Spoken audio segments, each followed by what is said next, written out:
Excise duty को लेकर केंद्र सरकार की ओर से की गई कटौती के बाद पेट्रोल डीजल की कीमतों में कमी आई है। ऐसा फैसला केंद्र सरकार की ओर से बहुत देरी से और क्यों लिया गया है, इसी बात का विश्लेषण करते हैं। केंद्र सरकार के पेट्रोल डीजल पर एक्साइज ड्यूटी को कम करने के फैसले से कई सवाल उठ रहे हैं।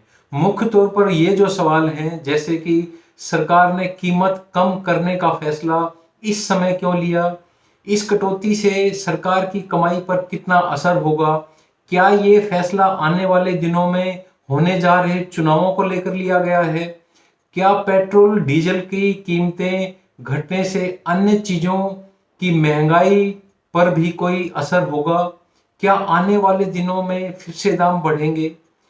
ये बहुत सारे सवाल हैं जो मन में आ रहे हैं। इनको एक एक करके जानने का प्रयास करते हैं कि ऐसा केंद्र सरकार ने क्यों फैसला लिया एक्साइज ड्यूटी को कम करने का। पेट्रोल डीजल की कीमतों में बढ़ोतरी का सीधा सा संबंध हम जानते हैं कि महंगाई पर पड़ता है।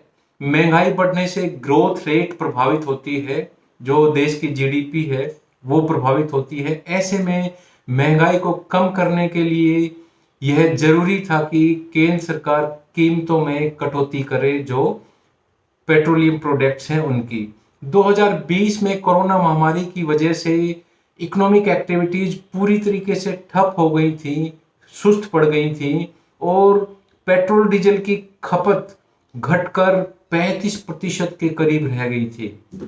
काफी कम खपत रह गई थी। इसका मतलब यह भी है कि सरकार के पास रेवेन्यू बहुत कम आ रहा था। जब पेट्रोल डीजल की खपत ही कम हो जाएगी तो सरकार के पास रेवेन्यू कम आएगा।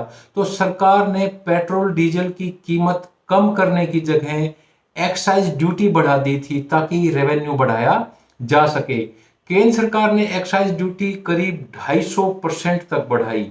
मार्च से मई 2020 के बीच केंद्र सरकार ने पेट्रोल पर 13 रुपए और डीजल पर 16 रुपए एक्साइज ड्यूटी बढ़ाई थी। बीते 6 सालों की यदि हम बात करें तो केंद्र सरकार ने एक्साइज ड्यूटी करीब 250% बढ़ाई है। यदि हम बात करें कि सरकार की कमाई पर कितना असर होगा, तो पेट्रोल पर 5 रुपए और डीजल पर 10 रुपए की कटौती के बाद कुछ राज्यों ने वैट भी कम किया है। तो इस प्रकार से एक्साइज में कमी करने से जो फाइनेंशियल ईयर 2021-22 है उसके अभी 5 महीने बचे हुए हैं और सरकार की कमाई की यदि हम बात करें तो लगभग 55,000 करोड़ रुपए की कमी आएगी। जो रेवेन्यू जनरेट हो रहा था गवर्नमेंट को, तो इन 5 महीनों में लगभग 55,000 करोड़ रुपए की कमी आएगी।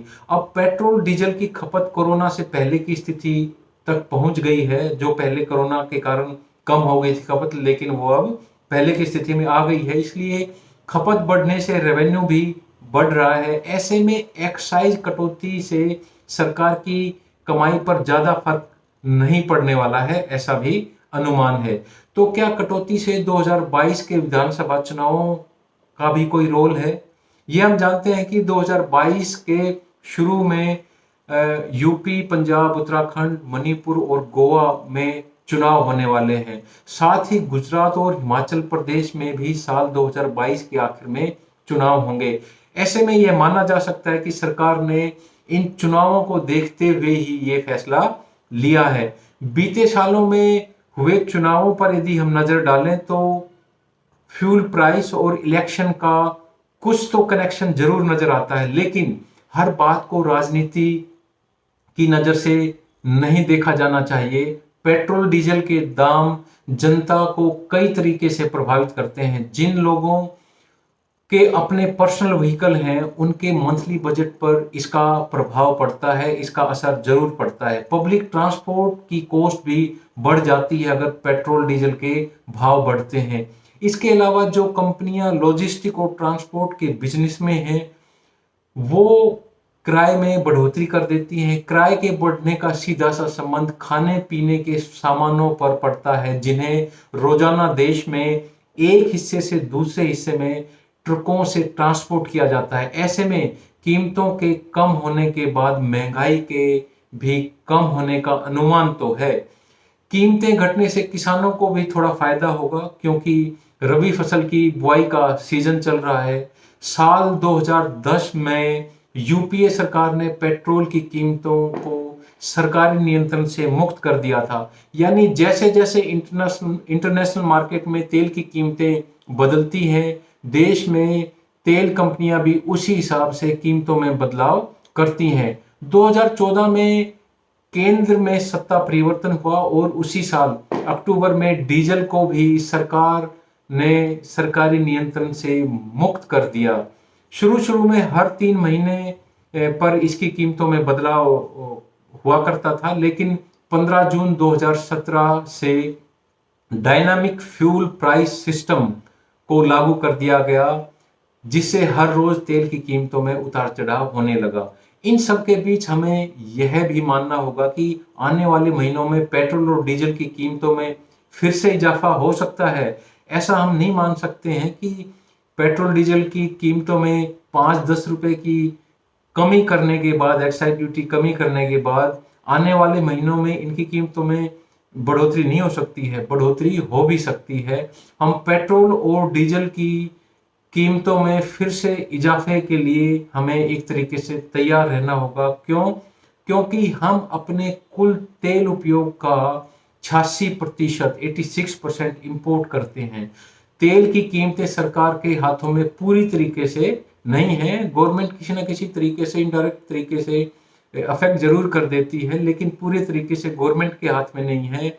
जब भी मांग और पूर्ति में असंतुलन होगा, डिमांड सप्लाई जब भी इम्बैलेंस होगी, डिसइक्विलिब्रियम होगा, कीमतों में बदलाव तय है, कीमतों में बढ़ोतरी होना तय है। दूसरा कारण ऑयल सेक्टर में इन्वेस्टमेंट की कमी है। ऐसा इसलिए क्योंकि सरकारें सोलर एनर्जी जैसी रिन्यूएबल और ग्रीन एनर्जी सेक्टर को बढ़ावा दे रही हैं। अब पेट्रोल डीजल की कीमतों में कमी के पीछे केंद्र सरकार की चाहे जो मंशा रही हो, फिलहाल कीमतों में की गई कमी को सभी के लिए एक राहत के तौर पर देखा जा सकता है।